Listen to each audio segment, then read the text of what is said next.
Sonu Sood has been termed as the messiah of migrants amid the COVID-19 pandemic. The actor helped many migrants reach their home who were stranded due to the lockdown. But recently, the actor was in the news for all the wrong reasons. On January 4th, the BMC filed a written complaint at the Juhu police station under the Maharashtra Region and Town Planning Act. The BMC in its complaint sought an FIR to be lodged against Sonu Sood for allegedly converting the residential building into a hotel without permission.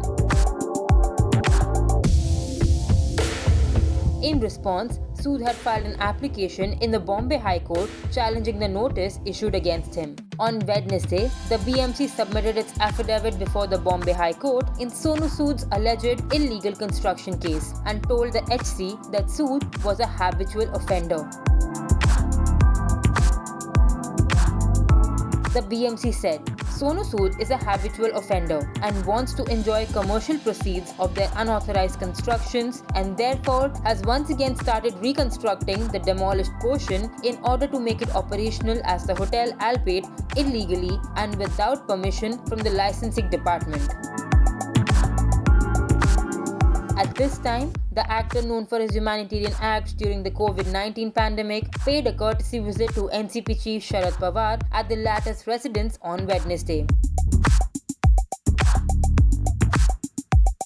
The alleged unauthorized developments and additions have been made in a Shakti Sagar residential building in the Juhu area of the metropolis.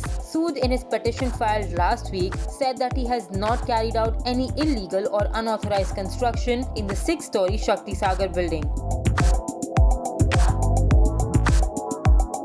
The petition has sought that the court quash and set aside the notice issued by the BMC in October last year and an interim relief of no coercive action to be initiated against the actor. Last year, after receiving the notice from the BMC, the actor approached a civil court but failed to get a relief, following which he filed for an appeal in the High Court. As per the complaint issued by the BMC, Sood was first served a notice on October 27, 2020 and the deadline to respond to that ended on November 26 the same year.